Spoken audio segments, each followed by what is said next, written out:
bring you the 2026 mock draft, free agency recap, and just wild amounts of knowledge from Willie. So, speaking of which, I'm Nick. The guy you see across me on the other side of the screen, that's Willie. What's up, Willie? How you doing? Doing good. How about you, Nick? Oh, every day is an adventure with two little kids. I'm just gonna be real with you. Like right before this, we just were like in full meltdown mode. So I'm like still, bringing back the center and refocusing. So you guys might watch me on this journey a little bit here. It helps you improve your crisis de-escalation skills. Every time. Well, okay, like right before this, I had my kid. He was just screaming at me, right, and he was asking me to hug his stuffed animal that I usually hug each night because I forgot to, and so he was scared because he can't hug it and then think of me, which is really sweet if you think about it. But also, it's wild that he sounds like he's getting like murdered because the stuffed animal didn't get hugged. Maybe it was a stuffed animal channeling through your kid. The stuffed animal it was the one screaming. He was just like letting it out for the animal.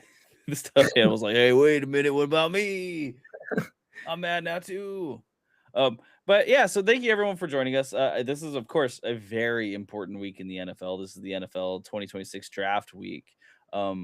I wore my Raiders hat. I broke my own rule because I said I wouldn't wear their merch until they won 2 games in a row. I think that getting Fernando Mendoza and Clint Kubiak is similar to winning 2 games in a row. Once the regular season starts, I'll go back to my rule. But right now, I can feel as a winner because it's a pretty good time. I think that's valid. Yeah, I just got a Colston Loveland jersey as a belated birthday present for my aunt. So really that's a good birthday present. Good job, Aunt. It is. I told her like an array of players that I would be cool to like having a jersey of.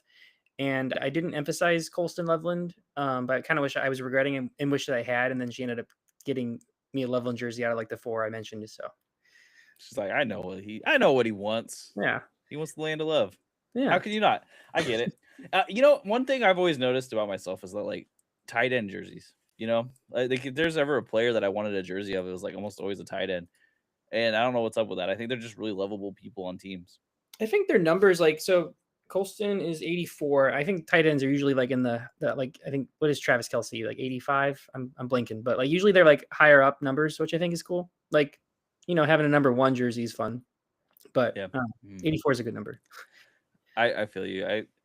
I think I've only ever had linebacker and cornerback jerseys, so this is probably just a product of being a Raiders fan. Honestly, you get your Charles Woods and you get your Nomdies, you get nothing else. There's nothing else there.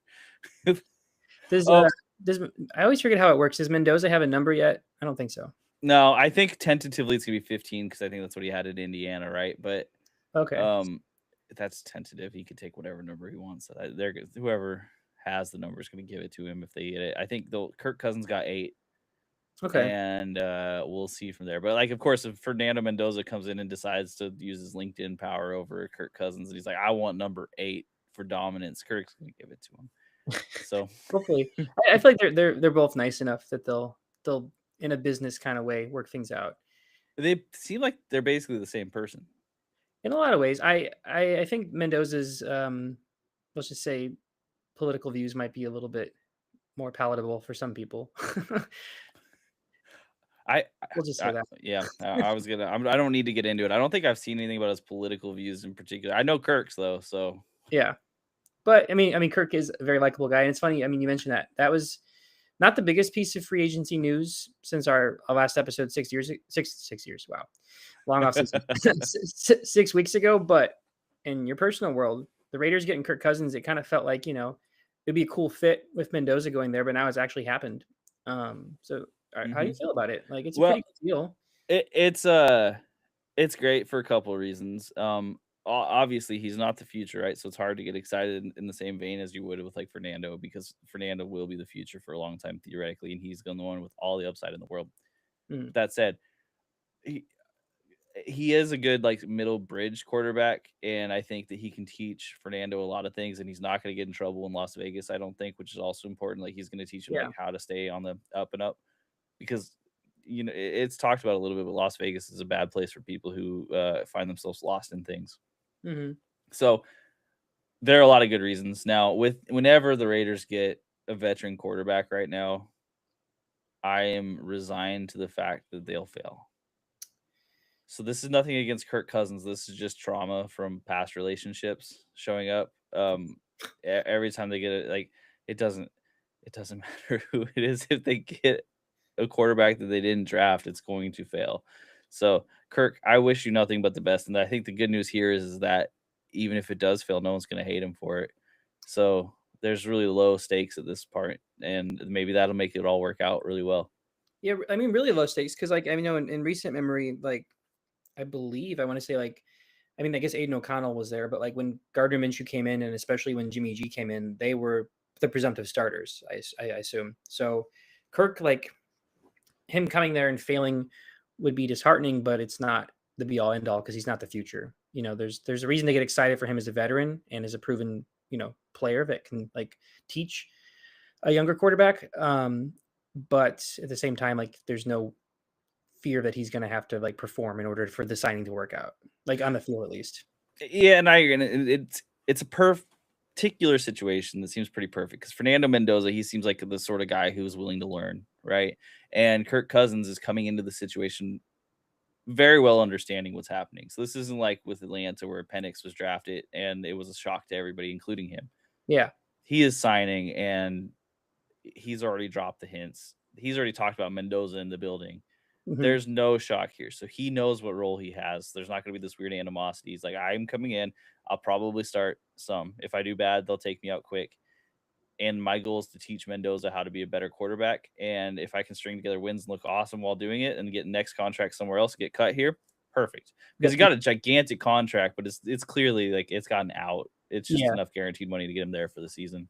And I think it's a good fit for him as well because like he's at the point in his career like where he was disappointing in Atlanta, but he was coming off an Achilles tear and the team wasn't great. And like, obviously the Raiders aren't much better, but his other free agency options were teams where there was, the Browns, a lot of dysfunction, the Steelers, where there's that looming, threat of Aaron Rodgers being there. And that's just drama. Like the Raiders just don't have drama right now. They're starting fresh and they're in a place where like Kirk can be a mentor, but also like there's going to be a spotlight on that team because of Brady, because of Mendoza, where he's going to be getting a lot of eyes on him in a way that it's like both eyes, but not pressure. It's really just like a very chill situation, I think. I love that you said the Raiders don't have drama, especially after all of the Max Crosby stuff that happened this offseason.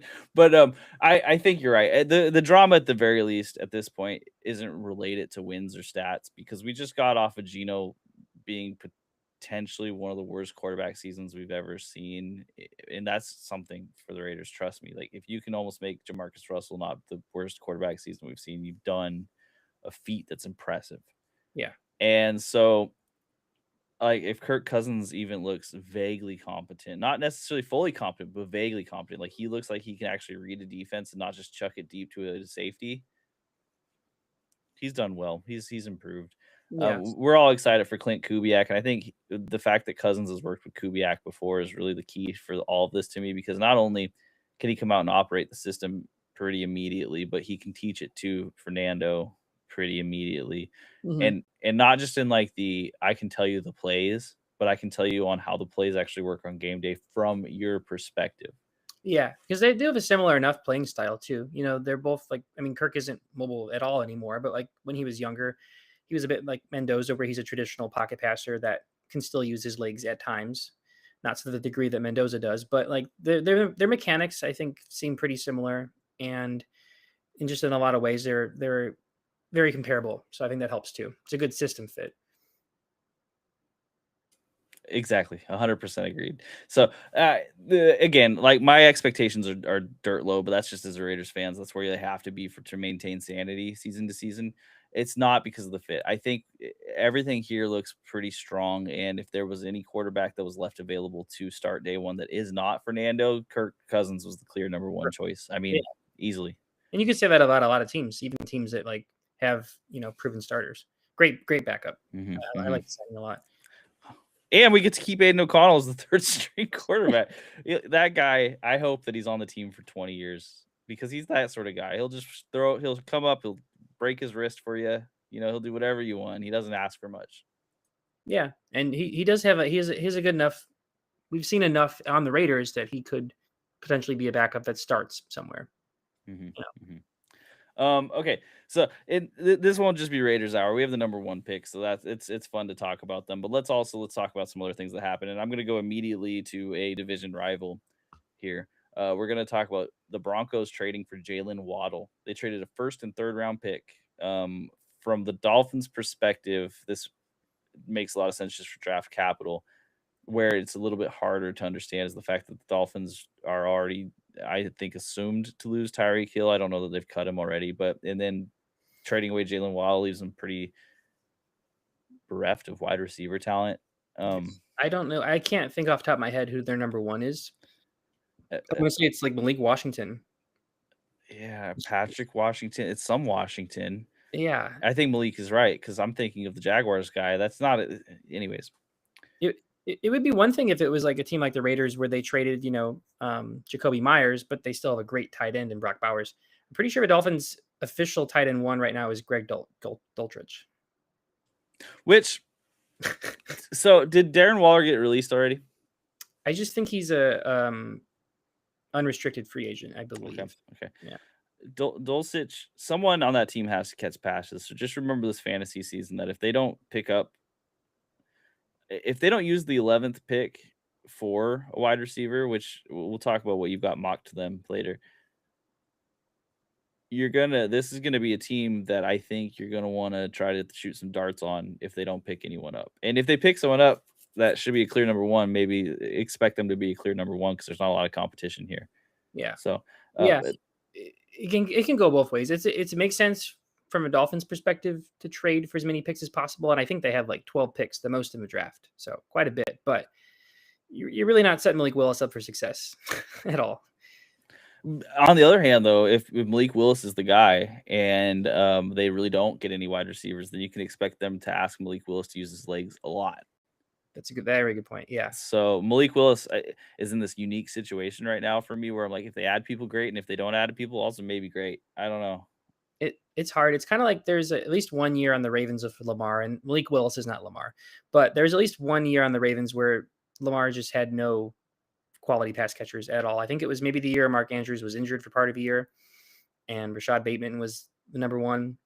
It was still great in fantasy because he used his legs more, but yeah, Malik Willis it's interesting. And for the Broncos, I like the fit with Bo Nix. It does make me a little cautious on drafting Courtland Sutton. Yeah, and I don't really love. So we talked a lot about Courtland Sutton last year, and I think it went okay. I think it went pretty well, really, all things considered, for what you expected of Courtland Sutton. But I do have questions just in general on now that you've added another alpha who knows which one's gonna be 1A and which one's gonna be 1B. I think it's too early to say. Like, I think Jalen Waddle's got more talent just on paper, but Courtland Sutton's got more time in the system. So, it gets a little hairy. And then you've also got the fact that the Broncos just love to like feature their wide receiver 2 and 3 in random games where they get all the targets in the world. And it's hard to say. With Troy Franklin, it's really difficult because who knows if that was just a Bo Nix thing because Bo Nix and Troy Franklin, played together. Yeah. I don't know. It's hard for me to trust Sean Payton, especially when he's got a lot of options. That really scares me off of the players. As we saw Bo Nix, this should elevate him. However, his issues when he makes mistakes, it's not on his wide receiver core. That's all on this dude and his thinking because he gets way ahead of himself. He does, and I agree that I think like having an extra, great first round, talent. They traded a first round pick for Waddle is really helpful for Bo Nix's development. But yeah, like you said, like he does just he makes mistakes and he does just kind of have certain games where he targets certain wide receivers. So he spreads the ball around a lot. And I think having extra mouths to feed for pass catchers is helpful. But like, I do kind of worry that this inflates Bo Nix's draft position even more. It was already pretty high last year. In my main league, I took a flyer on him. It kind of paid off. It kind of didn't. But if he's going like 4th, 5th round again, I'm just thinking it could happen with Waddle being there. Yeah, it'll for sure scare me off of it. Now, with that said, do you think this is a total guess. I don't think there's a real way to say this, but I'm going to ask you to make a total guess here. If you had to choose between Waddle or Sutton first, who are you feeling? Probably Waddle for the upside. Again, like Sutton, Mhm. like, he was maybe disappointing for us on the show, but like he definitely in many games outperformed his draft value in fantasy. So he had a good year last year. But I think with Waddle, like as much as Tyreek Hill has declined, Sutton is not quite at Hill's level, and Waddle still proved himself in fantasy and especially in real life as an alpha receiver. And now that he has the chance to really be an alpha in this Broncos offense, I think that his upside is just makes him more attractive as a pick for me. And the real winner might be just RJ Harvey. I shouldn't forget about J.K. Dobbins, but I assume that RJ Harvey will at some point take over the backfield this year. That might be a bold assumption, but that's what I'm at. Because if you have both Waddle and Cortland Sutton as players who can play outside and stretch the field, that can open up a lot for the run game in itself, especially with an offensive line that is seemingly pretty good. I don't think that they've lost a lot of pieces from what I can tell. Not really. I agree. I think this is really good for Harvey and Dobbins. We'll see where their value's at, but I agree. I think that Waddle and Sutton can both stretch the field, and that could mean just a lot of like 5-yard touchdowns for the backs. Yeah. So that's pretty sweet.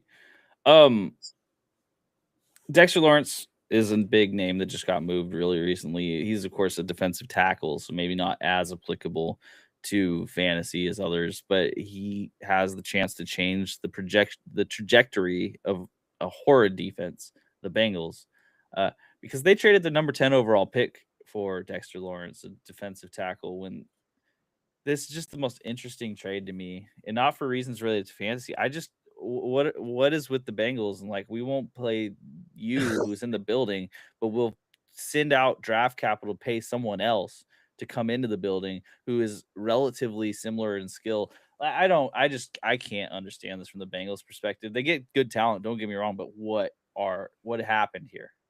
In a vacuum, I was thinking it does make sense because the Bengals, like, we kind of forget because they've been pretty bad the past couple of years with injuries. Their Super Bowl window is this year and maybe next year, but like this is the last year we can confidently say we have Burrow, Higgins, and Chase on this team. So like this is they're in it to win it. So it makes sense to take a big swing.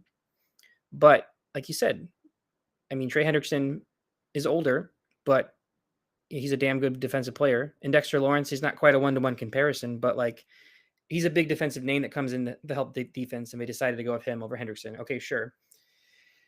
It's interesting, but I can't think of the last time this high of a first-round pick was traded for a defensive tackle. Very important position. Lawrence is a great player, but like, damn, that's really high. Top 10 pick. When I mean, the Bengals could have sat and picked a young player on a rookie contract. It's weird. I'm divided. I definitely think, regardless though, the Giants won this because the Giants have 2 top 10 picks, and that's pretty awesome. They have 2 top 10 picks, and they have a pretty neat little young core going here. So like there's the chance for the Giants to catapult themselves pretty quick, especially with Harbaugh there, maybe providing some coaching stability. So yeah, I agree. I just it's not that I think that trading for Dexter Lawrence is a bad idea. Just the whole situation surrounding what happened with the Bengals regarding Trey Hendrickson is just mind-boggling to me. Then to then follow it up with this move. It's weird. And also, I think they did pay him, but it was only like a 1 or 2 year extension, which is what they could have done with Hendrickson for cheaper or around the same value. But Kept your 10 pick with around the same value. I mean, come on. What are you? Come on. Like, don't you need an offensive lineman at some point? What, like, I know you draft them all the time, but you need to keep doing it till it works. yeah, the biggest shock though is that Dexter Lawrence was rumored heavily to the Bears and the Chargers in the 20s. And I even saw some Bears fans being like, he's great, but he's a nose tackle. And like, I don't really want to give up a first round pick for that. And then they give up the number 10 pick. It's pretty nuts. just wild choice. It's a wild choice. Wow. So Justin Fields is he didn't like fall out of the NFL because he still got some skill, and he is now on the Chiefs. So Justin Fields is on the Chiefs. Now, Patrick Mahomes should be out for a little bit to start the season, from my understanding. Do you have an idea? Have you heard how long he's looking to miss time? I heard that he said he wants to start week 1, But again, ACL tear, it's fickle. I think that's where he's tracking to go right now. I think the Fields trade is interesting. It's kind of funny. I think there's a better than like 60% chance that Fields starts week 1 over Mahomes, because even if Mahomes is like, cleared to play like 9 months post ACL tear, it's not even less than that, like 8.5 months. I don't know. I feel like it would probably be better to start Fields and let Mahomes fully recover. But I don't know. Mahomes has access to the best doctors in the country because he's one of the richest. Oh my gosh. So Not even that. Can you imagine the publicity from fixing this thing fast and it coming back better? Like with Mahomes, it's a unique situation. It's not just the NFL medical staff; it's also one of the most famous, popular people in the world right now. Yeah. So I don't know. I would expect him to start, and then depending on if he actually comes out and looks competent, or if he completely blows it, see if he gets a few games, or if he just gets one, and then they say, "Never mind, we're pulling this ripcord as fast as we can." Yeah, it's interesting because the confluence of him and Kelsey having a retirement season, because of course, maybe Kelsey doesn't retire after the end of the season, but I would say all signs point to, again, for the 3rd year in a row that he will retire. And it's just the age thing is interesting to me, right? Because you can't really say that like Mahomes should just take it easy and slow, because every season where they get older is kind of a loss of attrition, because it's not just them, it's also the coach.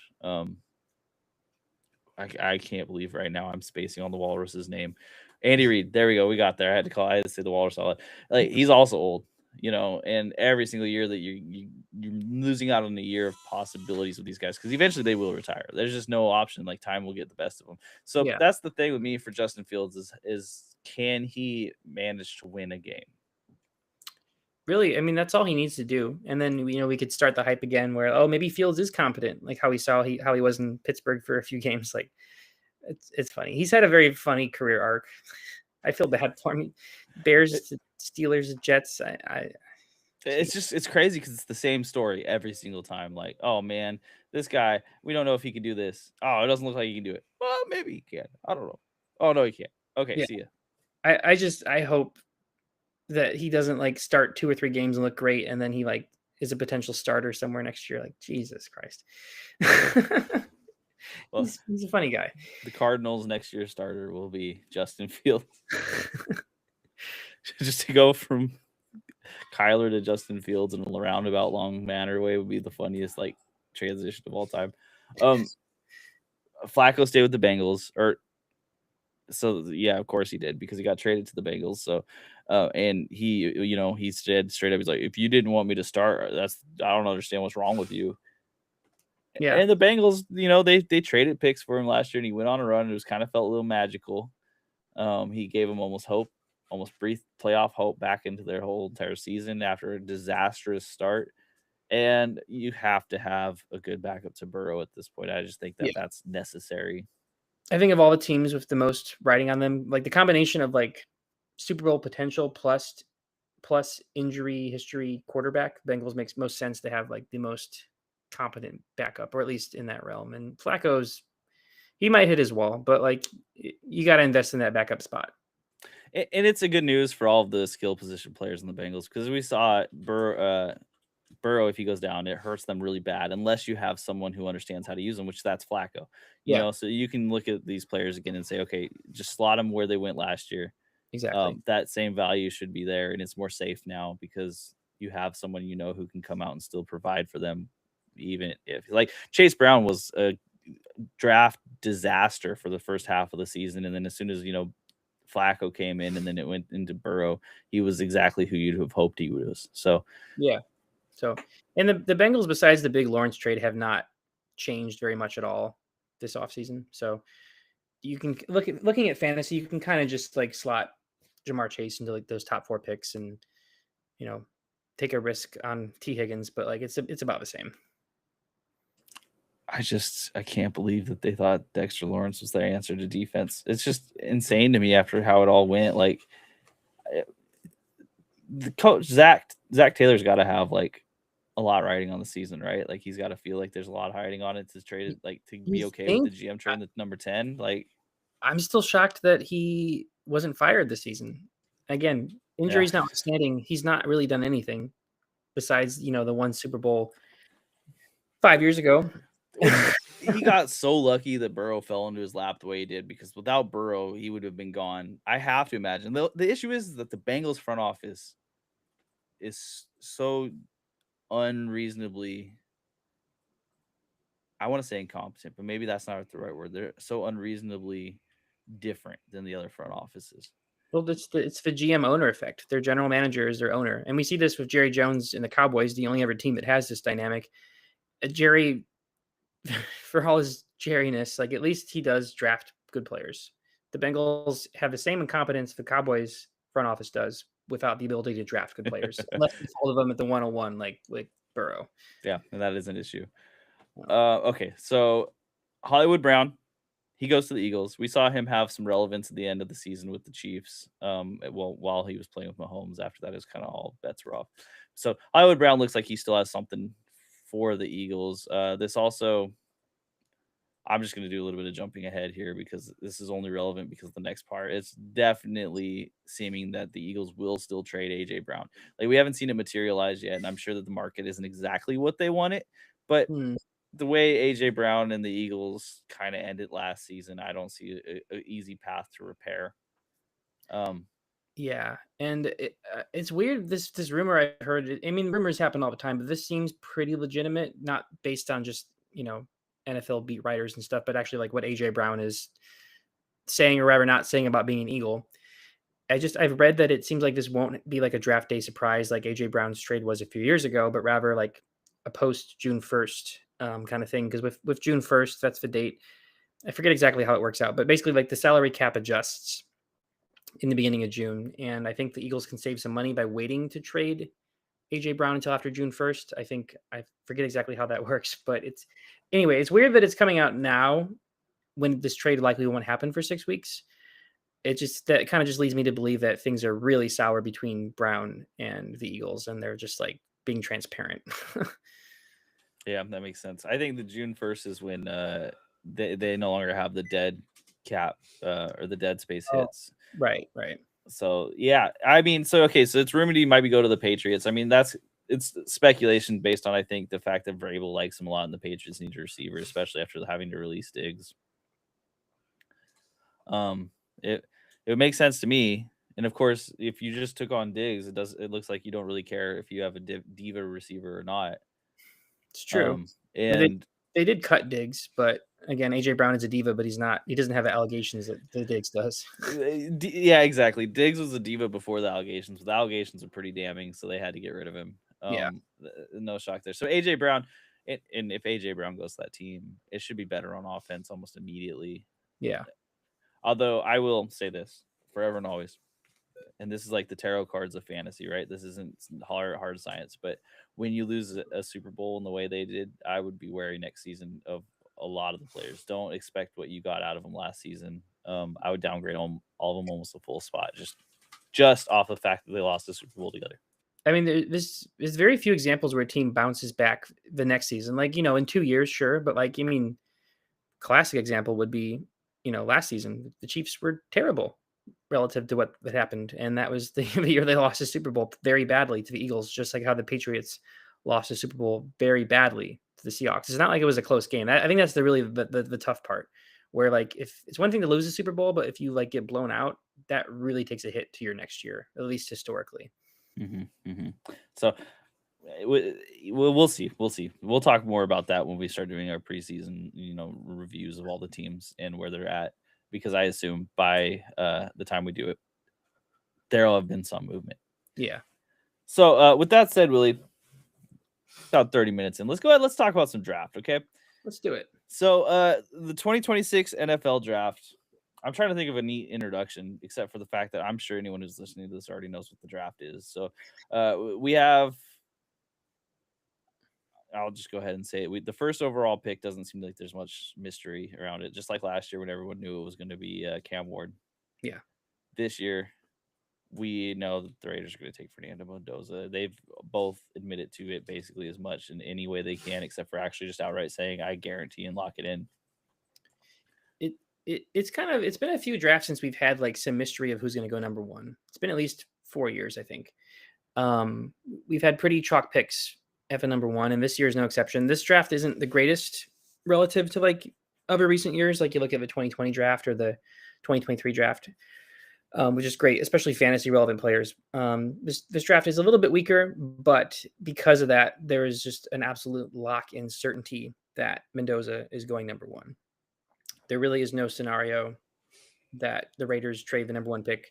I think that even if you had a hypothetical, like, I mean, when the Bengals have a 10 pick, like Burrow to the Raiders for number one, I don't even think the Raiders would do that. I think that they're just so locked into Mendoza and starting fresh that there's just no chance that they trade this. So it's Mendoza to the Raiders. That's a wild trade. I think they might have done that. I don't know. With the Raiders O-line, I mean, I guess it's getting better, but still, I don't know. Who knows? I mean, okay, there were so many rumors last year about what the O-line was going on. So Pete Carroll's son was the O-line coach for the Raiders, and like apparently they were holding side meetings because they didn't understand their assignments because he wasn't teaching them correctly, or he didn't actually know how to talk in the same language that they were talking. All right. Which, okay, unfortunately, nepotism hires are sometimes really bad, especially when it's a position they've never caught before. So there's the speculation that the O-line was awful. It was god awful, and that wasn't necessarily to the talent of the team. It was more so to the coaching of the team because they didn't actually have a scheme, which is one of the craziest things you can imagine for a whole season. Yeah, and I mean, and having said that, the Raiders did upgrade already in free agency on the O-line. So if the talent was just mediocre and not god awful last year, like, and you're upgrading, it could bode well. Mm-hmm. So Raiders getting Fernando Mendoza, that's of course it's a buoy for everyone there. The Raiders are going to once again be a whole different team, so you can almost throw out last year's stats. The question will be, what does Fernando Mendoza, what does Kirk Cousins, what do they do for the receiving core? Brock Bowers, we already know who he is. If he's healthy, he's going to be a phenomenal. Between him and McBride, one of them is going to be the tight end one of them is going to be the tight end two if they're both healthy the whole season.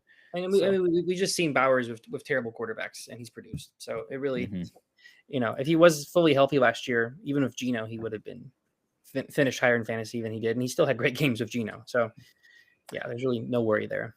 Yeah, and it's not like they went out and drastically improved the wide receiver core. They got Jalen Naylor from the Vikings, and he provides a speedy downhill threat. And he looked, he looked better than I think his stats would suggest being on the Vikings team.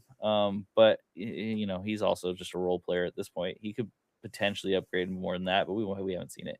You've got Jack Besh, who is going to be a second-year player who got very little usage in his first year. Oh my gosh, Deontay Thornton, yeah. Okay, I was like, Deontay felt a little wrong. Okay, but Deontay Thornton, ups and downs. He didn't look very good, but also he has flashed some potential. So if he gets someone in there, my point being is that the receiver core is pretty awful, to be just real, except for Bowers, and Bowers is going to be the wide receiver one on the team. So yeah, I think so, and I think that there's potential of a draft. The Raiders have a decent amount of picks, and at the end of our draft, I'll have a little question about what you think the Raiders should do with their second round pick, and I'll be curious about what your opinion is. I'll present some options, but I think the Raiders can continue to get better later on in the draft, and not just with Mendoza, but Mendoza's the crown jewel here. All right. So, anyways, feel good. Also, I didn't mention this, but everything, the way it's changing right now for this team, Ashton Genty. And this is not going to be a surprise. Almost everyone, I'm sure, is going to have the same take as I'm having right now. Ashton Genty should be a high first-round pick, in my opinion now. It goes from like, okay, he was okay, didn't live up to expectations, but still did fine, to he's going to blow up next year because the skill was all there. Everyone saw the skill. He just could not break out of a backfield when he's getting hit 2 yards behind the line of scrimmage each play. Yeah. So if that changes even a little bit, which Clint Kubiak on his own, when the scheme on its own should change that, we're going to just see a massive explosion from him. I think it's going to be awesome. I think so. Because yeah, like you said, watching the games, like Genty, he didn't play well, but he just like wasn't able to break tackles. And it wasn't like that he was playing. I mean, he was playing against much more difficult competition than he was at Boise State, sure. But just, watching the O-line, you can just tell what the dysfunction was there. And it wasn't Genty. And when he finally got cooking a little bit and they finally figured out, oh, you just give him the ball in space a little bit or you toss it to him over there. He looked phenomenal. I mean, you saw what he did against the Texans, one of the best defenses in the leagues. And that was when they finally decided, hey, let's feature. I mean, they didn't do it again because they're like, oh, we're going to win games if we do that. Yeah, hold up. Stop. So yeah, I think that's an important part of changing the quarterback and just the scheme and every part of it. This is going to be a phenomenal year for Genty. So, yeah, I like it. So take us through the next few picks, Billy. Yeah, so the draft really starts at 2. Really, right now, the number 102 belongs to the Jets. This is really a coin flip between 2 elite defensive prospects. I'm picking David Bailey, edge rusher out of Texas Tech, simply because the Jets traded away Jermaine Johnson, one of their edge rushers, and they're lacking there. And the next guy up we'll get to, he's more of like a hybrid linebacker edge, and I think that the Jets need some edge talent. So David Bailey, he was very productive sack getter at Texas Tech, and I think the Jets need sacks. They need interceptions more, but they need to get to the quarterback, and I think Bailey's just a day one starter, and I think they want to take the safe pick here. And they cleared out space on that defensive line during the season, so this is a good place to go back to. Yeah. So I will preface, I have 3 trades in this mock, and I do want to say about this mock, I tried to avoid as much as possible some very obvious picks. I started doing this kind of just going down the board with like consensus and not doing trades and just kind of making it like an explanation of the players and where the teams are at. But to be realistic, each and every draft has some trades and some surprise picks. Like a classic example that comes to mind is Brock Bowers to the Raiders. No one was predicting that, but when you zoom out a little bit, it makes sense for they took Bowers, and it worked out, obviously. So I think just going consensus gets a little boring. And case in point, my number 3 pick, it belongs to the Cardinals, but the Chiefs are picking at the 9th pick. And I think that the Chiefs are, unfortunately, a very good team. I don't think they're going to be picking in the top 10 again in the Mahomes era, at least not anytime soon. So this really is their chance. They have a boatload of picks from the McDuffie trade. I think they got like 4 picks in total just from the Rams. They've traded away a couple other smaller players and gotten later picks. So basically, they have a lot of picks. They're in the top 10. I think they go all in this draft and move up 6 spots and take Arvell Reese, defensive end linebacker hybrid out of Ohio State. Maybe the highest upside of any defensive player in this draft. The Chiefs, I just think, are going to make a big move. And the Cardinals, the 3rd pick isn't great in this draft, and I think the Cardinals just want to move back. So Chiefs move up. This makes a lot of sense to me for a couple of reasons too. Is like, one, if the Chiefs are going to rely on Justin Fields for any set of time, that means their defense has to come out and it has to be elite right away. But 2, if this year ends up being the year that they do have to throw away because it doesn't go the way they hope it does, and Mahomes maybe isn't healed or doesn't look as productive when he immediately comes back, it's not bad to throw a pick at a potentially great, I should say, defensive player just for the longevity of the future of this defense. Exactly. And Arvell Reese has some of the highest upside of any player in his draft, and the Chiefs are not going to be picking this high. So I think it makes sense to have fun if you're the Chiefs organization.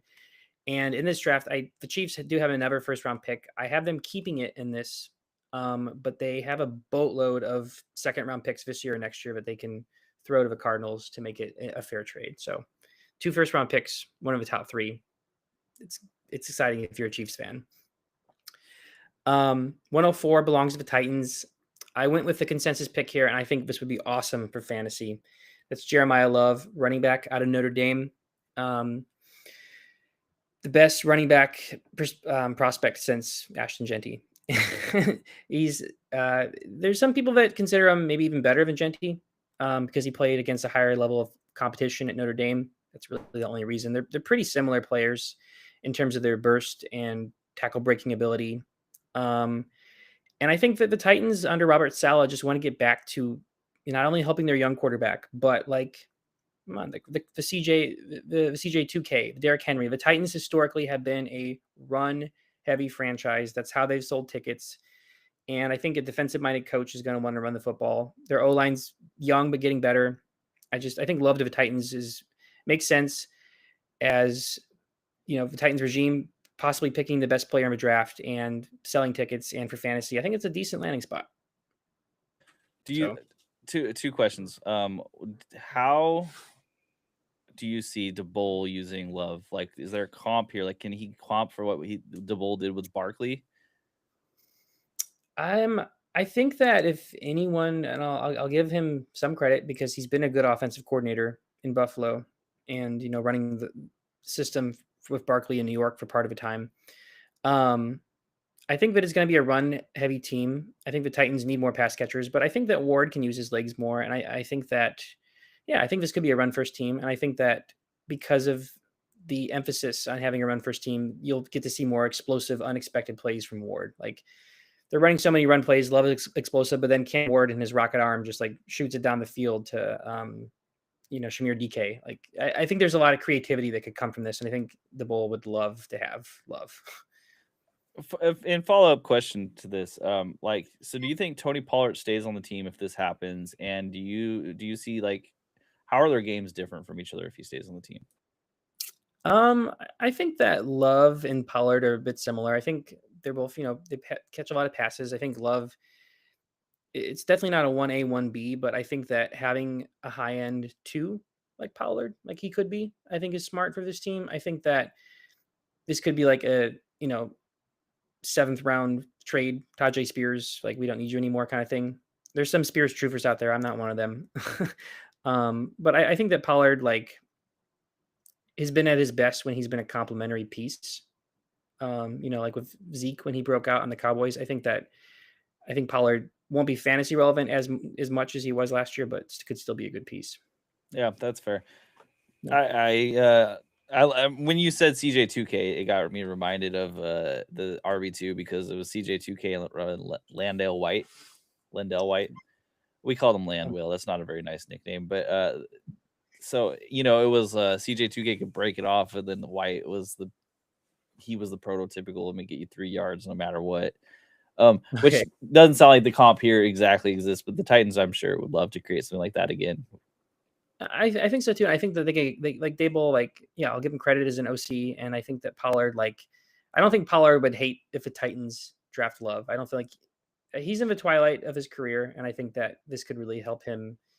He'll get less usage, but he'll have maybe more. He'll just be on a better offense. So I think that it would complement him well. I think winning compliments players a lot better than we think it does. I mean, Jeremiah Love, that'd be awesome get for the Titans, who would start actually getting some offensive talent that is real and shows up.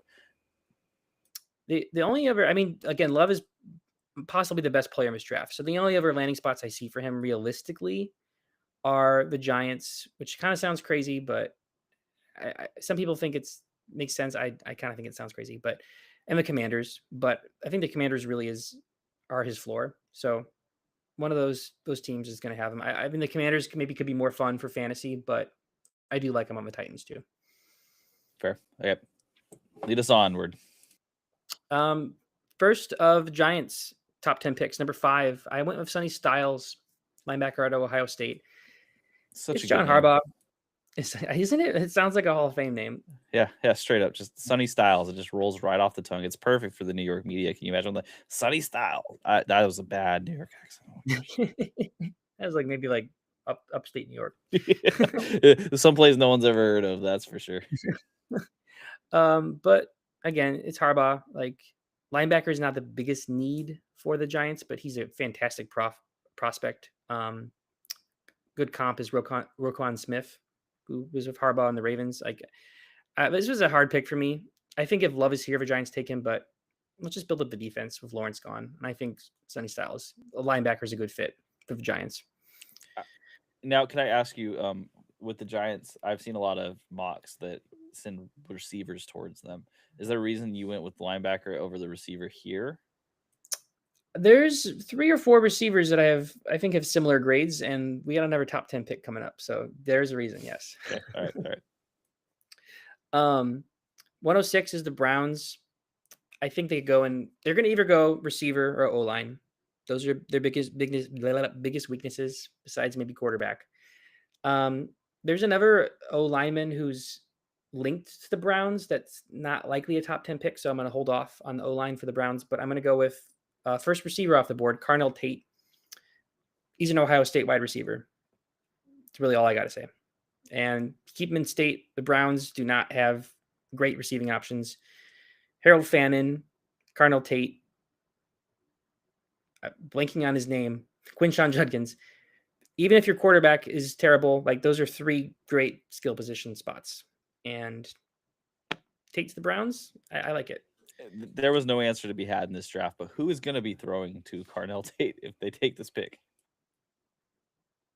I don't know. So I'm not laughing at you. I'm laughing at the situation because it's so bad.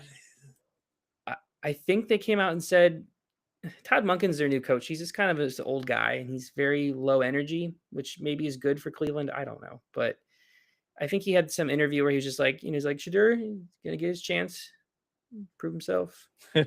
I don't know who else, like Dylan Gabriel. I really don't. They didn't sign. I don't believe they signed any free agent quarterbacks. There's really none out there.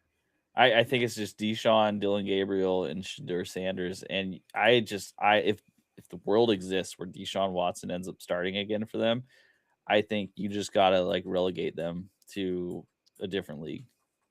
Their GM, Andrew Berry, is somehow still the GM, despite doing the Watson trade, because he drafted so well in this last draft. He really did. And I really think he's not accepting the sunk cost fallacy. I think he still believes that Watson could work out. I think he's just in his head and won't accept it. And I think he's gone after this year. But that's why Watson is still a possible starter on this team. Yes. It's just insanity to me.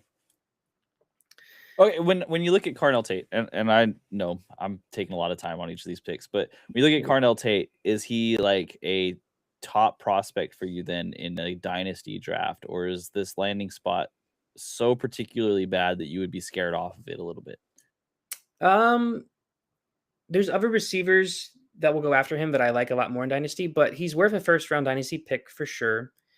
I think that we've gotten to the point now where like Tate's best comp is probably like, not probably, he is like Emeka Egbuka in a lot of ways, where Egbuka like slipped a little bit in the draft because like he was never like the true number 1 on Ohio State. Like there was JSN was there, Chris Olave was there. I think Garrett Wilson and him overlapped. And there is a receiver on Ohio State that was a sophomore this year, Jeremiah Smith, who's going to be a top 3, if not 101 in the real draft next year. Like he's that good of a prospect. And Tate was the wide receiver too, but we saw like Egbuka being the wide receiver 3 at points and people, knocking him for that. And then he produces in the NFL. So I think at this point, any Ohio State wide receiver is worth drafting regardless of landing spot. Yeah. Okay. That's fair. But valid question, because it is the Browns. It's if you have Shadur Sanders thrown to your wide receiver, it's scary. It's just scary. I think if he does break out in fantasy, he's probably going to break out later in the season, but I don't know. We'll see. Dynasty, I still like him though. Yeah. Okay. It's such a clear opening for him. I mean, it's going to be Judge Judy or Harold Fannin is the 2 other potential top targets, and let's be real. Yeah, that's not a lot of competition. It's not.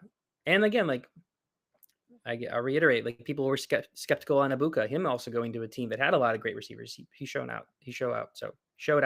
So yeah, Tate could be fun. I think the Browns go receiver in the top 10.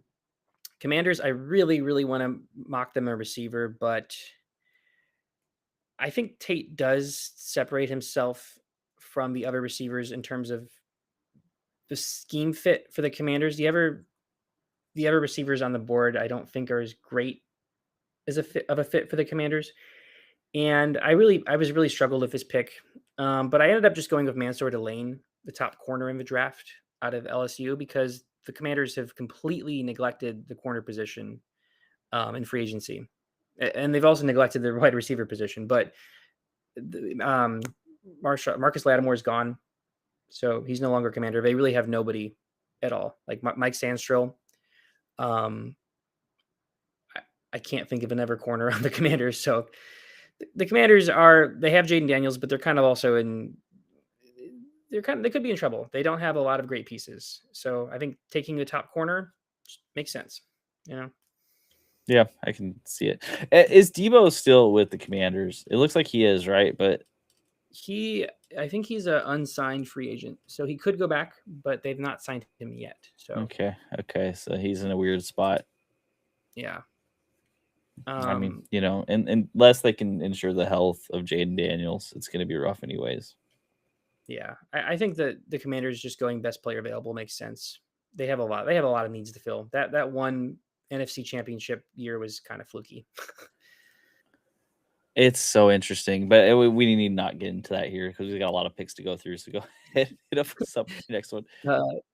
108. I got the Saints taking Ruben Bain, defensive end out of Miami. I think that this is another team that has a lot of needs. Could also go receiver, but I think the value of Ruben Bain is really strong here. And Brandon Staley is their new DC. And Bain, from what I've read, fits the mold of other defensive ends he's had. So and it's a similar BPA thing with the Saints. They got a lot of holes. Let's start somewhere. And can you imagine the Bane masks in the Superdome? That'd be pretty cool. It'll be sick. They can even do the announcements in Bane's voice, which I will not attempt to do. Oh, thank you. So don't worry. The Cardinals, of course, traded back. They have a 9th pick. This worked out great. They take the top offensive lineman off the board, Francis Maianoa out of Miami, also out of Miami. Cardinals could have taken him with the 3rd pick. Again, he's the consensus top O lineman right now, and their team has a lot of needs as well. But I think they are still missing some pieces on the O line. And if they actually hit on this pick and they have Paris Johnson, they could have 2 really great tackles, and that could be really beneficial for whoever's starting and their run game with Tyler Algier there now. So you really can't go wrong with drafting O line. No, I still, from last year, it's the most important position. If they draft an O-line and he works out, that team's going to get just immediately better. Yeah, it's something you notice right away with the offense. And the fact that in my mock here, they trade back and still get him, I think that bodes well. I think the Cardinals really want to trade back. The 3rd pick in this draft is just not ideal this year. The Giants, they got this pick from the Bengals. I also kind of hemmed and hawed on this pick, but I decided to settle on Jordan Tyson, wide receiver out of Arizona State, because they've got a glaring need at wide receiver too. And apparently the day before the trade went down, John Harbaugh and the Giants GM had dinner with Jordan Tyson and his family, which isn't just a rumor. That actually happened. So I think this could be a fun pick for the Giants, for Jackson Dart especially.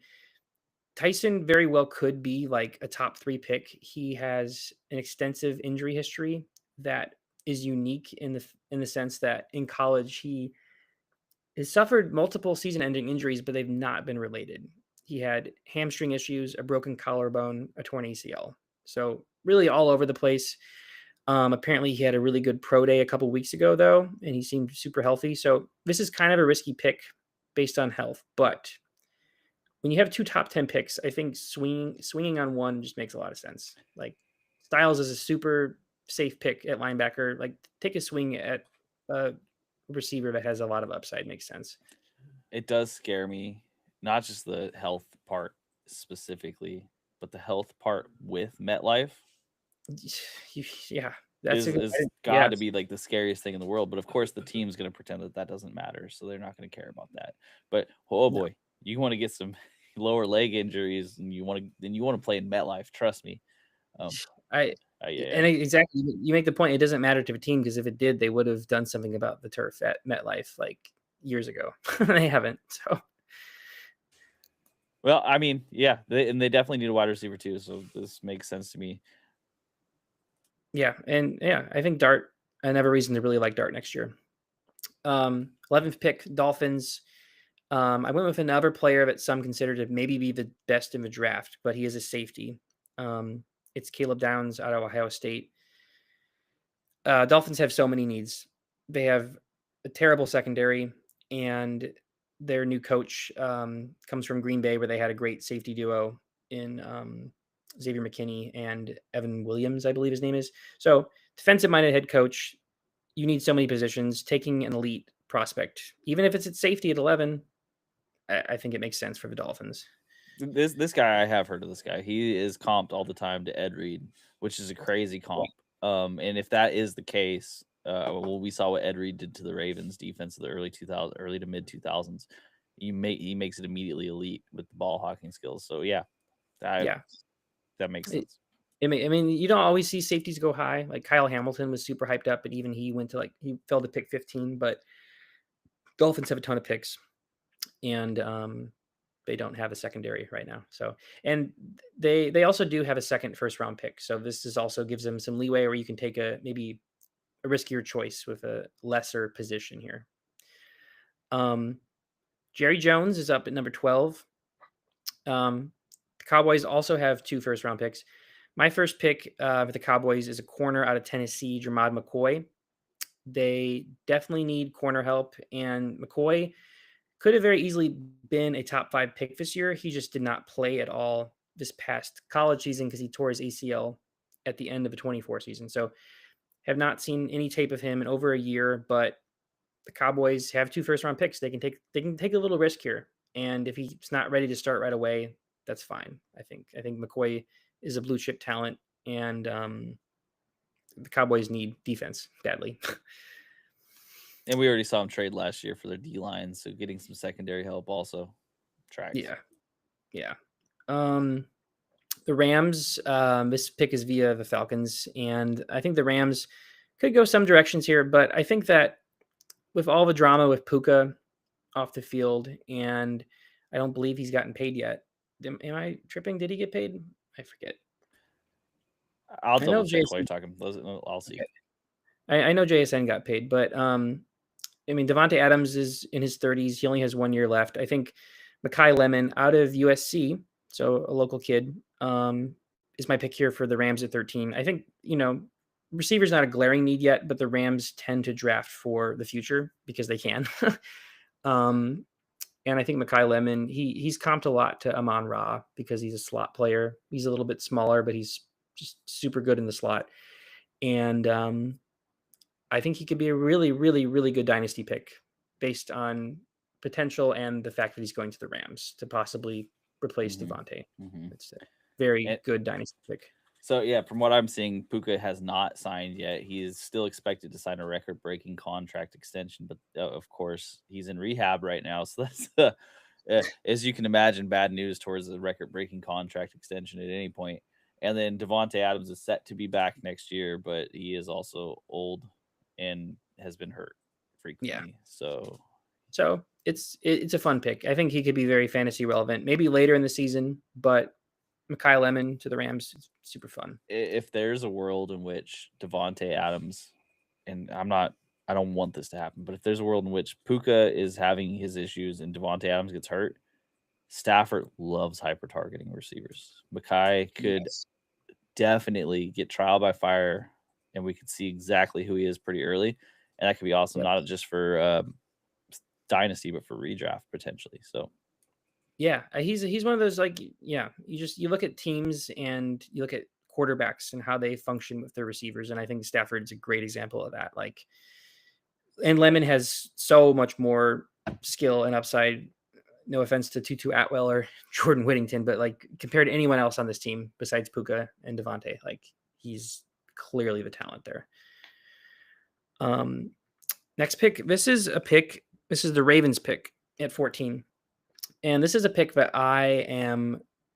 this is a gut check pick for me. And this is one that I've seen maybe one other mock draft detail or predict. And I look at a lot of mock drafts on YouTubers like Bengal and Broshmo. And I look at ESPN drafts, NFL drafts. I've only seen 1 or 2 other drafts really predict this. And it's a little bit crazy because it's not a need for the Ravens per se.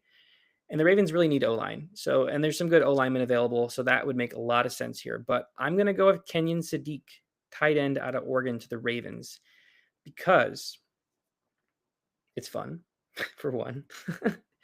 2, I think this is the year that they maybe lean away from the run game a little bit. Henry getting older, Lamar continuing to develop as a passer. Harbaugh's not there. This is a new coach. Their new offensive coordinator is Deacon Doyle, who comes over from the Bears, and he used to be a tight end coach for the Broncos for a couple of years. So he's a lot of experience. I believe he was an OC and tight ends coach for the Bears last year. So getting a player like Sadiq, who is much more of a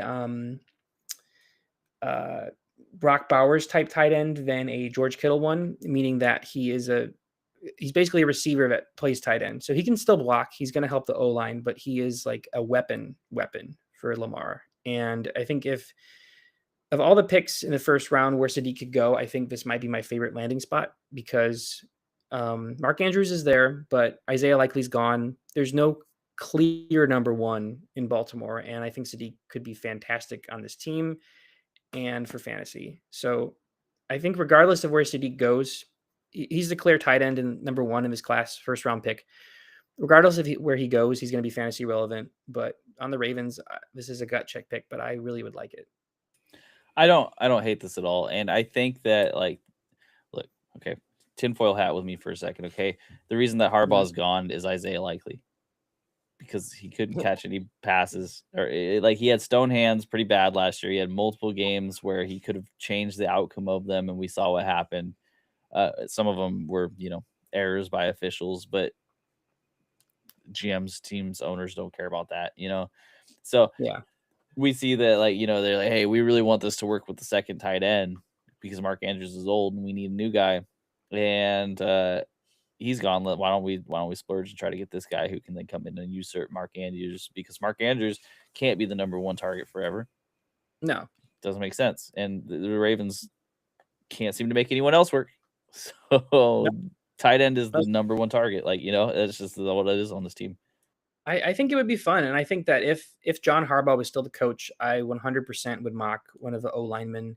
And I say like Harbaugh, like the Ravens don't always draft O line, but they do draft for need.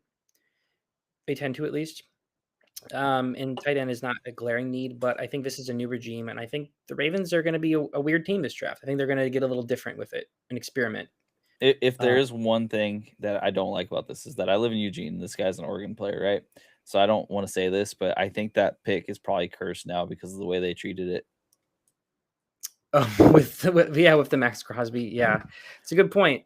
If he's really got to play out and make this work, otherwise that pick is going to be like, oh my gosh, you could have had Max Crosby for this pick and you got this dude. If the Raiders were picking here, there's another player I'll get to in a minute that I would slam dunk pick, and it wouldn't be Sadiq they don't need a tight end, but there's another player I'll mention here that would have been really fun. But yeah, I hope it's not cursed, but you make a good point. Just vibe-based drafting at that point. So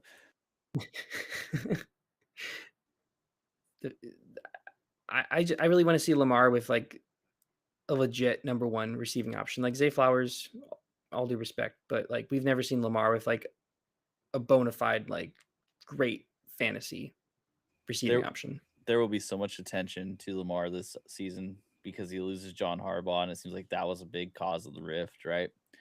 And can he come back and look like this quarterback that is the passing threat?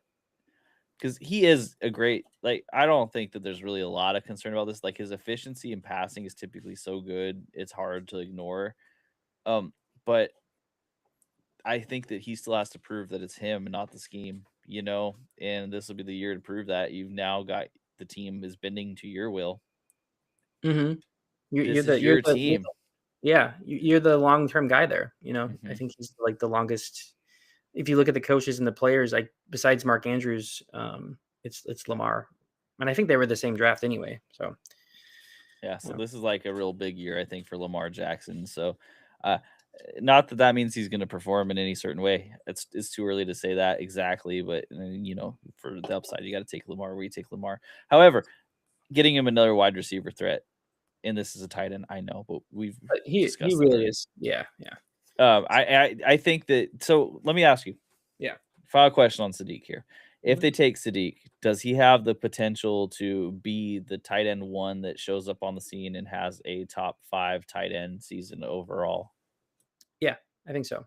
I think that if they take him this high with other great players on the board, it shows that they're going to make him a big part of his offense. And we've just seen, top tight ends drafted the past few years being top 5 fantasy players. And I think that absolutely could come to fruition. So I wouldn't take him first round here, but he could be a fun pick, like second or third, which, kind of crazy for a rookie tight end, but it would be a great fit. Yep, and he will go high. The Juju on the first round receivers, and I'm sorry, Juju is a player's name, so I shouldn't say that. But the way first round tight ends have been panning out lately, he's gonna get hyped all heck if he's the first one off the board. That's just what's gonna happen. So get ready for that. Yeah. Regardless of Ravens or not, he will be. 15th pick, I got the Buccaneers. Pretty simple here. Defense is a need. They need an edge rusher, but I think that they're going to commit to the offense and Baker took a ton of sacks last year. Bucky was hurt. And Spencer Fanow out of Utah is a unique player because he played tackle in college, but he projects just as well at guard and center. He's a very versatile, like, play style and body frame where he could play all three positions on the offensive line, like, very easily. So he's a very unique O lineman, and I think that the Buccaneers have pending free agents on all three of those spots. So having someone to come in there to be versatile with Tristan Wirfs and their other talent or lack of talent too, I think is just a smart pick for the Bucs. Yeah, that makes sense, and they need that offense to continuously work throughout the year, which is best way to do it. Offensive line, gotta get that offensive line. Trust me.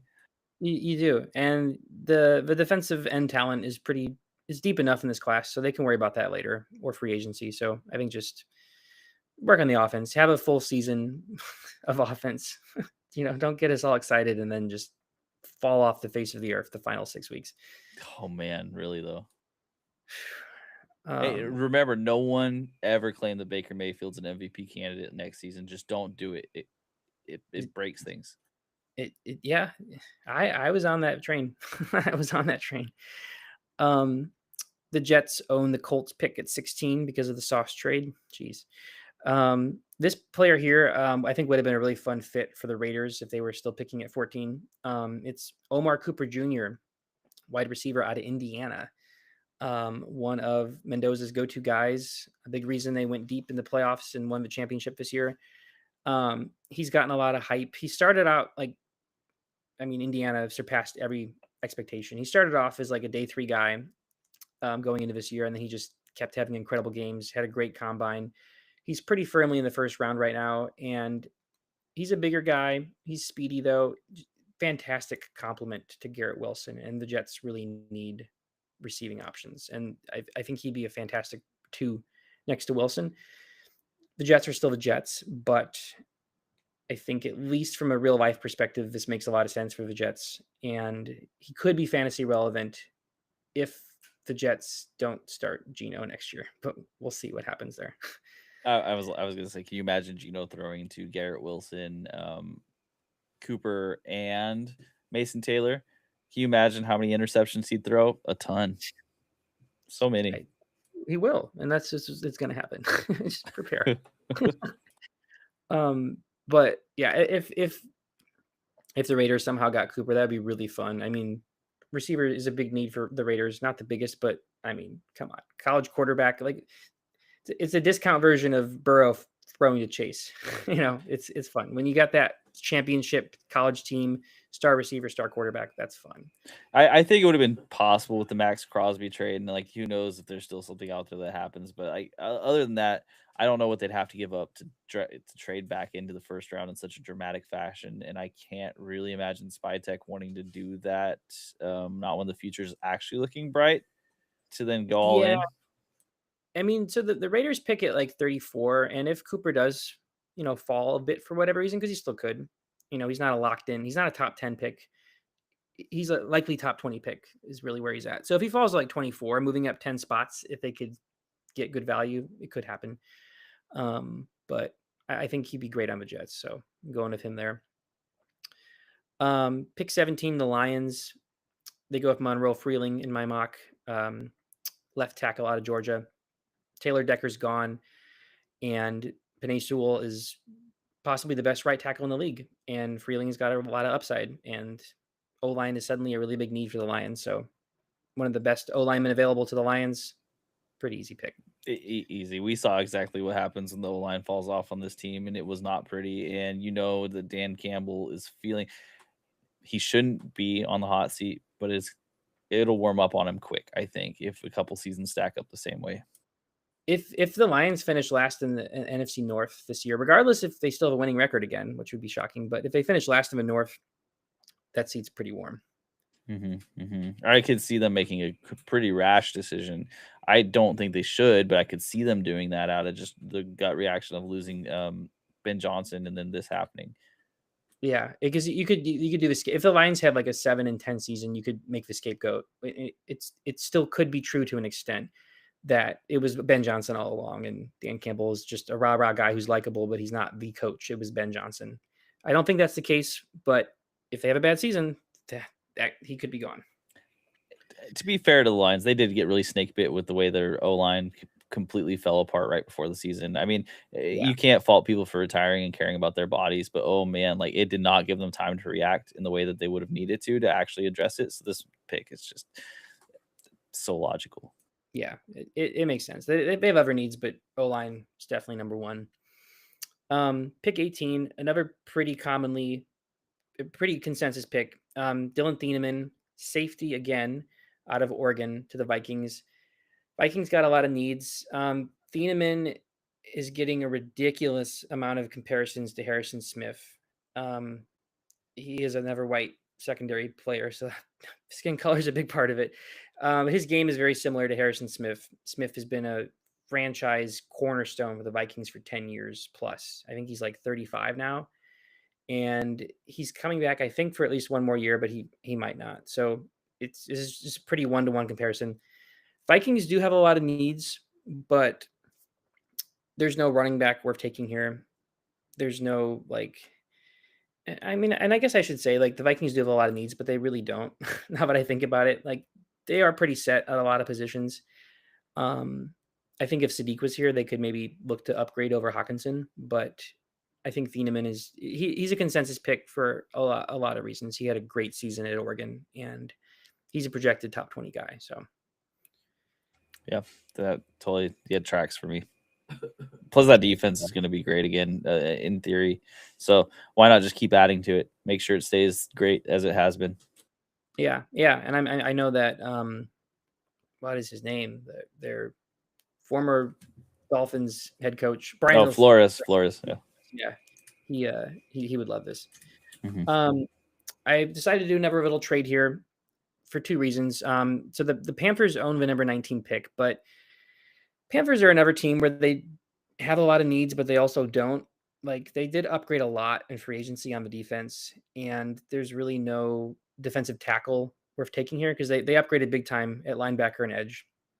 And the pick that would make the most sense would be receiver, but God help me, I'm not going to pick receiver 3 years in a row for the Panthers. I've seen a lot of other analysts do it, but I just can't. I cannot. Receiver 3 years in a row is insane. I'm sorry. And there's some receivers here that could make sense for the Panthers, but I think the Panthers are in a spot where there's a team a few spots back, that being the Browns, who move up 5 spots because the Browns got a lot of picks, and this is their second first-round pick. And the Browns have been heavily linked to Caden Proctor, tackle out of Alabama.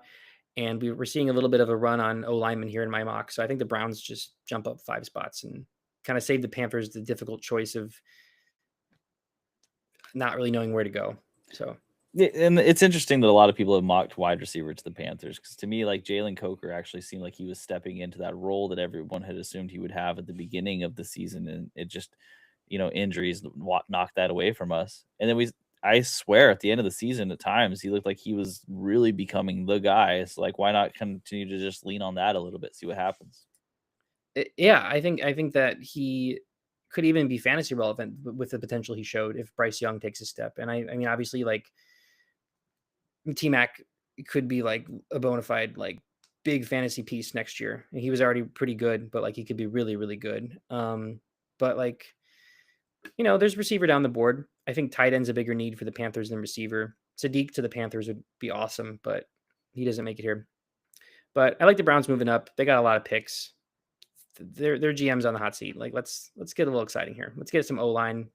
They did lose a ton of O-line in free agency and did quickly patch some holes with signings, but it's like a brand new O-line basically this season. So let's keep adding to it. You just have to go around Cleveland and ask any of the people who live on the streets there what they would choose, and that's probably what they're going to end up with. That's my Yeah. understanding of the way the GM for the Browns works. Yeah. I mean, since the Washington trade in the backlash, they probably have taken that to heart. Like they're out of options. All right. Pick 20, starting to wrap up here. The Cowboys got this pick from the Packers for the Micah Parsons trade. Cowboys, again, they need help on defense. I'm going to go with Keldrick Falk. He's a defensive end out of Auburn. High upside, low-ish floor kind of player. Very raw, but they got a veteran with Rashawn Gary, and they got another young guy, Donovan Ezeraku, last year. And this is a team similar to the McCoy pick I had earlier that they are in win now, but they should be drafting really good football players, and they can have patience with Falk. I mean, he could blow up right away like Parsons did. He has a lot of upside. He's just very raw. His comp, unfortunately, I've seen some comp him to Shamar Stewart on the Bengals last year, where he's like not great sack production, very raw, but like athleticism through the roof. And I think this is a pick that Jerry Jones would just like, that high upside development pass rusher. I'm sorry, I'm just imagining Shamar Stewart and Jerry Jones contract negotiations and how badly they would go. And yet, this is the sitcom I need, is just Shamar Stewart and Jerry Jones talking about football contracts. I could see Jerry Jones, like if he had drafted Shamar last year and there was that dispute, he'd be trying to get like a first next year, like 2 firsts for like, he's like, I took him in the first round this year, so I deserve my pick back and more. Like just both just, he doesn't really exist in this reality, Jerry Jones. No, he's like, I did it, so therefore it's the best thing ever, right? It has to be. Yeah. The Steelers at pick 21 is great pick for them. They take the top guard in the class out of Penn State, Vega Oani. Guard is slowly becoming more of a premium position. He could go higher than this for sure, but I like how this worked out in my mock, and it's very Steelers pick, build through the trenches. Really, the Steelers could go with a Ty Simpson at quarterback, but Rodgers has been non-committal still. I think he's waiting for the draft to see like what they do here. And I think if the Steelers want him back and they like take a guard in the first round, I think that's appealing to Rodgers. And I think that's the angle they're most likely to go for here. Neither here nor there, do you think Mike McCarthy really wants Rodgers there?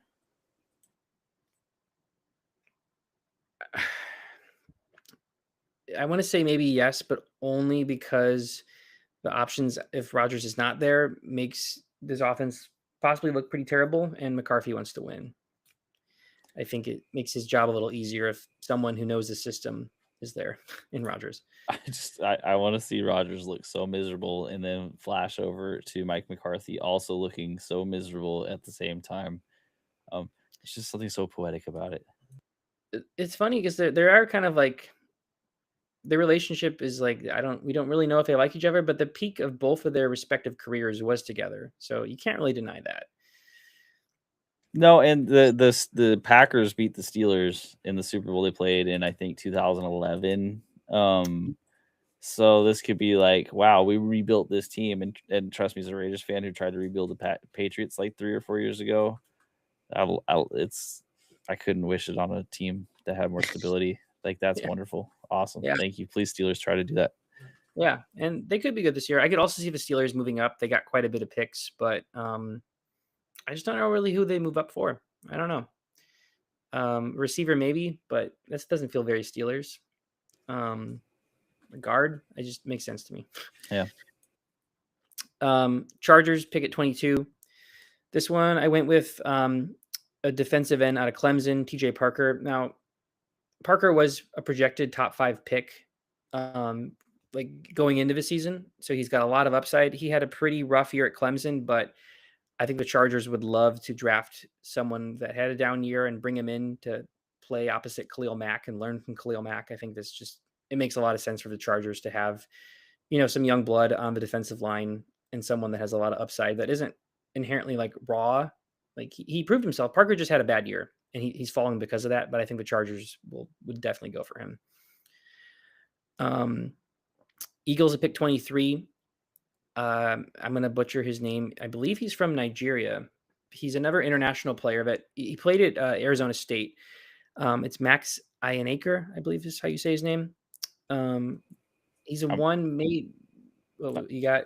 I was gonna say, I'm being real. I was really waiting for you to pronounce that name. I was looking at it like, okay, good luck, Willie. Max Ion. I've heard.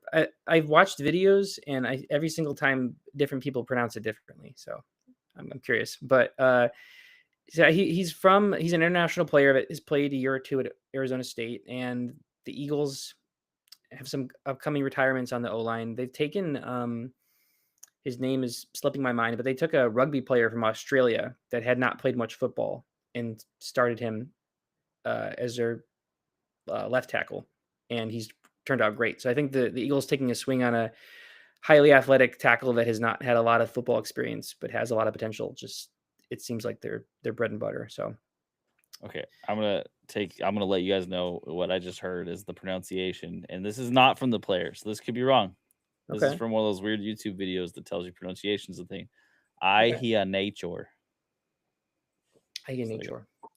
It sounds like almost Irish. Right. It's interesting. So we'll hear. I'm sure that he'll actually give us the right way to pronounce his name before the start of the season.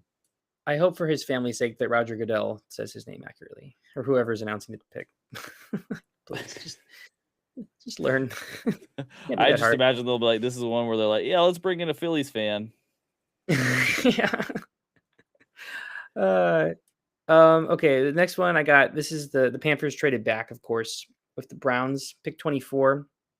So I mentioned this briefly, but in the offseason, the Panthers upgraded at pass rush with Jalen Phillips, massive contract, upgraded at linebacker to Devin Lloyd, massive contract. They still have J.C. Horn. They still have Derek Brown as a defensive tackle, but the one free agent defensive spot they didn't upgrade is defensive tackle. And I'm going to go with Peter Woods out of Clemson, first tackle off the board. Very similar to TJ Parker, who also played at Clemson. Woods had a pretty down year. He was a projected top 5 pick, did not have a good season. Clemson was really bad this year. So similar logic here. I'm going to have the Panthers going for a proven player that had a down year and getting some value. And he's from one of the Carolinas. So, I mean, And I love doing the in-state thing too. So exactly. My Bears are at pick 25. This one, I kind of looked at some options. I mean, defense is clearly the way to go here. I ended up going with Akeem Mesidor, defensive end out of Miami. My logic here was that I've seen Mesidor go anywhere from like the 12 to the end of the first round range. And the biggest knock against him is that he had a great year at Miami opposite Ruben Bain. But he's a little bit of a 1-year wonder, and he's 24 years old, which is really old for a rookie. But I would like to say that I think the Bears are a win now team, and I think if you have you bring in a pass rusher with 5 years starting experience, that seems like a win now kind of move to me. So despite him being on the older side, he's got a lot of starting experience, and I think the Bears just need defensive players that have experience because they don't have much of that right now. I like that, and this seems like the most open that the NFC North's been in the last 3-4 years. So this seems like the time to strike and really assert yourself as like the head of the pack. Because the Packers, they look good but not great. The Lions fell apart, and the Vikings are in some weird limbo of finding a quarterback that works. This is the time. Like, go for it. Who cares if he's a little bit older? Like, this isn't exactly the year to think about conservatively the future. Yeah, exactly. Like win now, like in the Bears like have a really young team, and they again developmental younger players are always good, but like when you have so many of those already, like most of their receiving core and their O-line, like having an older guy I think is good presence. And besides Montez Sweat and Austin Booker, who's shown some flashes, they really don't have any pass rush. So Next up, I got one last trade, and this is a lot of rumors going around about this. This is the Bills pick, but I'm actually going to have the Cardinals trade up, I believe, 6 spots from the second round back into the first. This is nearly identical to when the Giants moved up last year to get Jackson Dart. Basically, same idea. The Cardinals move up back into the first round to get Ty Simpson. Earlier in my draft, I had the Cardinals move back, get some more draft ammo. Now they move up, get Ty Simpson. Look, the Cardinals are not win now. They're really not. But they have some great pieces. They got MHJ, they got McBride, and Jacoby Brissett is a fantastic bridge quarterback. I know the Cardinals didn't win any games of him last year, but was probably to their benefit. And he knows the system. You know, they have a new coach and new offensive coordinator, so it's not the same system, but it's the same pieces. And I think that Brissett starting for a year and, you know, Ty Simpson either coming in late or starting next year would be fantastic because Ty Simpson is only a 1-year starter at Alabama, so he does not have much experience. And like sitting behind Brissett, it's just a good fit. And I've heard a lot of rumors about it. And I love when teams trade back up into the first round to get a quarterback unexpectedly, like the Ravens with Lamar. It's fun. So I think I like seeing 2 QBs in the first round, and I got Ty Simpson going here. Yeah, you didn't even mention their wide receiver one, Michael Wilson. Wilson. I think he got an extension too. I want to say he did. He earned it. You get multiple 10-catch games, you earn it. Yeah. So yeah, we got an Alabama QB. So wrapping up here, pick 27, I got the Niners going with Caleb Lomu. Starting tackle at Utah, could also be a guard.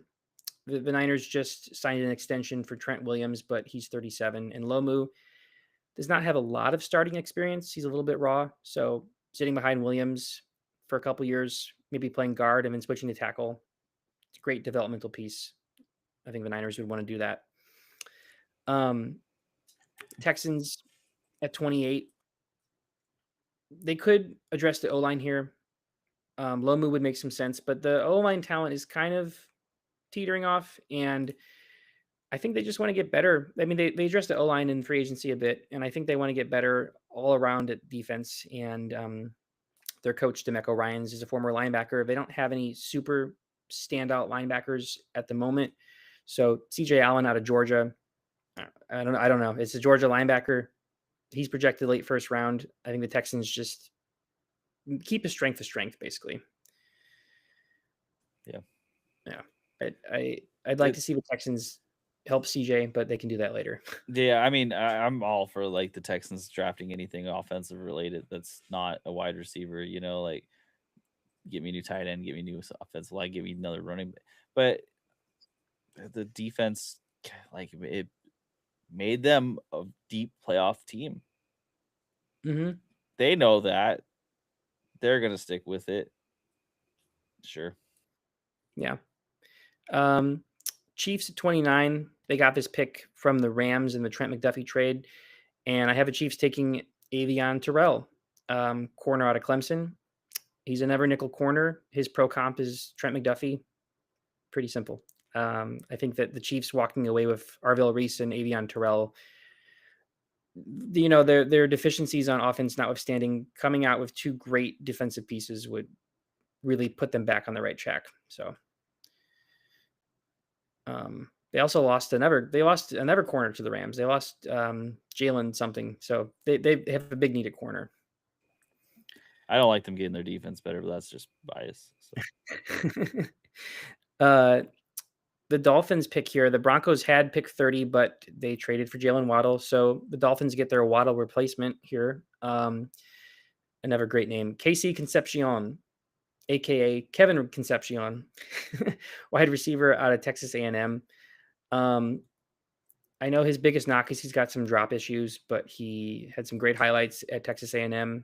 And like we mentioned earlier, the Dolphins have no receivers. So it makes sense. They have so many needs. Yeah, this is a guy who I actually wanted for the Raiders in the second round. It's Concepcion, but this also makes sense.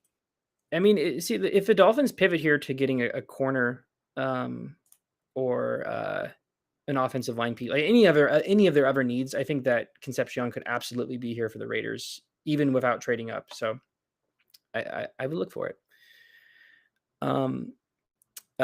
Pick 31. I got the Patriots going with Cassius Howell, defensive end, also out of Texas A&M.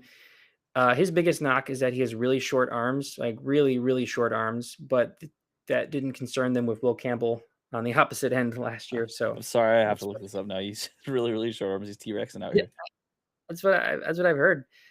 I've only seen like a little bit of his tape, but I didn't notice his arms. They're bigger than mine, and the arm thing is so funny because like you can be like an inch and a half shorter than the average starting, defensive end or whatever arms, and it's a big knock. Apparently, it's so funny. It's great because it's like it says, and this is just Google, so take that for what it's worth. His arms are 30.25 inch, 30 3/8 inch, and those are among the shortest for an edge rusher in combined history since 1999.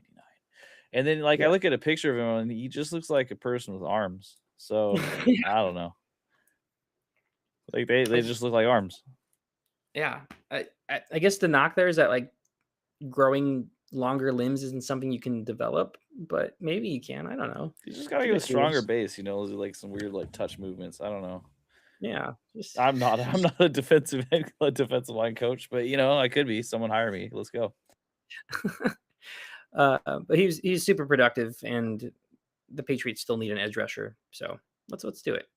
Let's keep up the short arm team. And then my last pick, I wrote down Colton Hood here, cornerback out of Tennessee, but I'm actually going to switch to Chris Johnson, cornerback out of San Diego State, only because they're mocked around the same spot, and Chris Johnson is my dad's name, and I think that's cool. But Seahawks have a need at corner. Whoever's available here among the top picks makes sense, and Seahawks only have 4 picks, I believe, in this draft, but corner is a need. They lost Rick Woolen. Also, keeping the defensive strength. Let's do it. Yeah, that tracks. All right, so Chris Johnson. Congrats to your dad for getting drafted in the first round.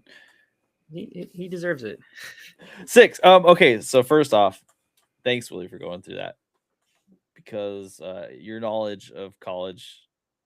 Whoa, that rhymed, and it hit me so hard when I said it out loud.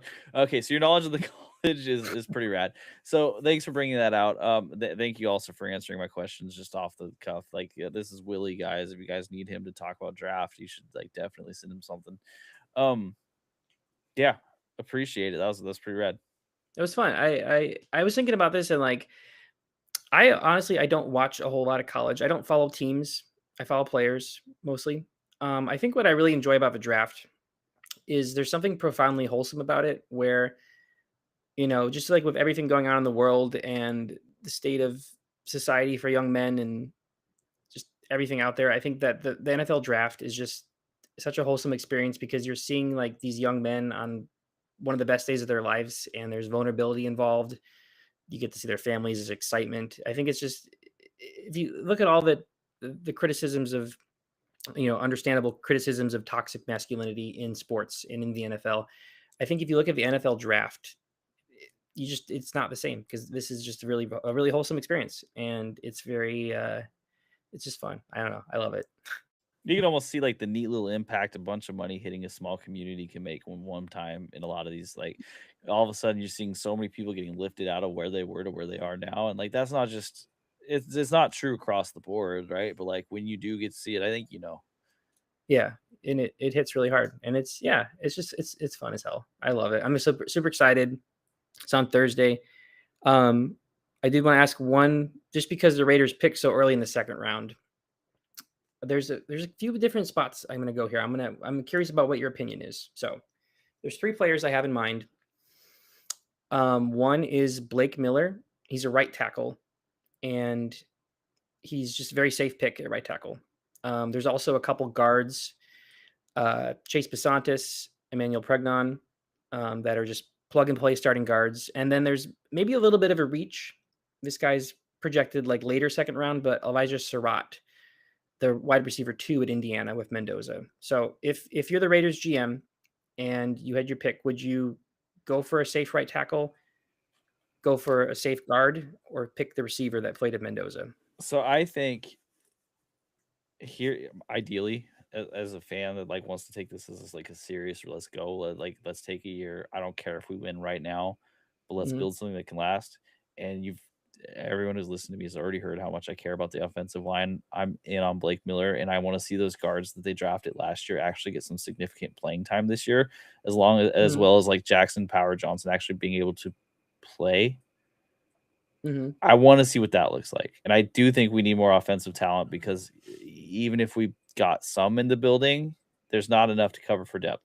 And that right side of the line is god awful. And we can blame it on Carroll's son all we want, and everyone can. But you need more. So Yeah. I think the fun answer for fantasy is wide receiver. But I think if you really want this team to actually be able to take a step up, the real answer should be offensive line. I think the right tackle is more of a glaring need because I actually have faith that some of those guards that we drafted last year might actually be okay. Mhm. That they were just placed into a bad position with a coaching staff that didn't know how to coach them up. Um, Maybe that's cope. I don't know. I think there's a compromise there where DJ Glaze is just not a good player. He's the right tackle right now for the Raiders, and Yeah, he probably maybe at least as a casual Raiders fan, it seems like he maybe has the least upside of any offensive lineman. he's very not good, but also like sometimes not putrid. Okay. Is that like the most milquetoast compliment I can give to someone? Because I hope it is, because that's what I'm going for here. I want you to like we put up with him because someone has to, and we don't have better. So it's like, how could I really talk too much crap about him if we don't have anyone who could back up better? He's the best one on our team that's at right tackle, and that's just honestly really sad. So I am 100% on board for drafting a right tackle. Now this is important to me because I think we'll get to see what Spy Tech actually wants out of this and where Spy Tech actually stands. From what it appears, it seems like he stands very highly within the organization right now. Like he seems pretty secure. Mhm. If he's not feeling secure, he's going to draft a wide receiver because he's going to Yeah. want to excite people, and he's going to want to give Mendoza someone to throw the ball deep down the field and go like, "Look, it works." If he's feeling secure, I think he drafts that O line because he says, "Hey, even if we don't have the splash plays, we can start getting our consistency." Consistency. And I think I Kubiak would love that too. So that's where I think they go. Is I think they go with the right tackle. But again, it's to me, it's so big on what we think about Spy Tech. I like your analysis. I'm gonna say like I'm 75-80% sure they are gonna go right tackle just because this range of a draft, there's a couple other tackles. I think Miller was the best that was available in my mock, but this is a good range to go offensive line, the end of the first, early second. So I would put money on the Raiders taking going Mendoza O line I tackle. also I like Miller on the tackle sides for the Raiders. Oh It's yeah, it's kind of fun. yeah. Could that be confusing in a good way? Maybe. I don't know if I'm on the left or the right, boss. I don't know. uh, well, the good news is that apparently Fernando Mendoza is so mentally prepared for this that it won't matter. He can tell his Millers apart. You have to if you're in the business to business sales profession, as he seems to be on LinkedIn for some reason. What can the Raiders teach us about B2B sales? Really, almost nothing. That's the truth of that. But we won't get into that here. That's line for another day. Willie, thank you so much for giving us your draft knowledge. Everyone, I don't have to say it, but you're going to check out the draft on Thursday. I'm excited because where I like to jump in is after we get the draft, I'm going to jump into these players and we're going to find out what's going on. So we'll Mhm. talk again soon. We won't kick off weekly podcasts for quite a while yet, so don't worry about that. But we will come to you with some just after draft thoughts. I suppose you call that post draft thoughts, reactions, etc. We'll wait until after day 3 is done so we can kind of see a whole snapshot of the thing. But yeah, Yeah. check it out. And then of course, if you see this, you like it, subscribe, do all that stuff. Send a comment if you disagree with Willie. I don't, but if you Come do, to my house, fight me. And if you do that, at least like tag us in the video that you post later, like because that's what Yeah. this is about, apparently, you know. So, oh, but thanks, Willie. Appreciate it. Yeah, thanks, Nick. This was super fun. All right, Doink out.